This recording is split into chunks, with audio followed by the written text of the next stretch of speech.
Rainbow Day! So, bumili nga pala ako ng doorknob. So, dumating na siya. Dalawa yung binili ko dahil isa para sa CR namin at saka isa para sa aming kwarto. Okay? So, dahil nga ang aming rainbow ay magaling ng maglakad-lakad at nag-roam around na sa buong bahay, kaya syempre kailangan talaga meron ng doorknob yung aming CR kasi syempre mahirap na baka pumasok siya doon at maglaro-laro ako ano malaro niya doon.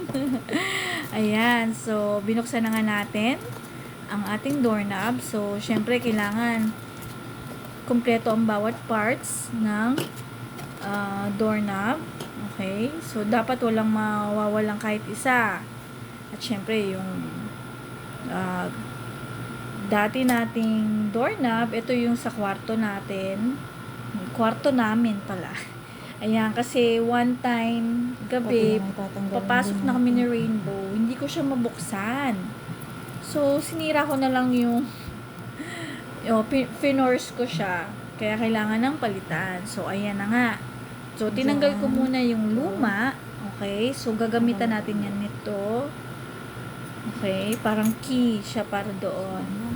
So, yun talaga yung kailangan natin para matanggal yung nasa loob na part. Okay, tapos kailangan lang natin gamitin ay yung Phillips screw. Okay? So, yun yung ating gagamitin para matanggal at ikabit din yung bago nating doorknob. So, madali lang actually maglagay, mag-install at saka uninstall nito. Kahit nga, syempre ako, babae tayo, kaya rin natin gawin yan. So, ikakabit na natin. Ito. Okay, so tinanggal muna natin yung luma. Pagkatapos, yan, kakabit natin yung parang braces niya. Okay. So, yun na yung mga part na tinanggal natin kanina. So, ito, yan, ilalagay natin siya dyan kasi dati na siyang nandyan. Okay, pero actually, nung ilalagay ko na yung, yan, yung part na yan, ay hindi, okay naman siya, di ba? So, yan, hindi na siya magkasya. So, tinanggal ko na lang ulit yung brace na yan. At, saktong-sakto naman yung ating bagong bili sa butas ng door namin. So, ayan na nga, medyo nahirapan nga ang momshin nyo kasi mag-isa lang ako nagvi-video tapos nagagawa. Diba? Wala tayong makatulong.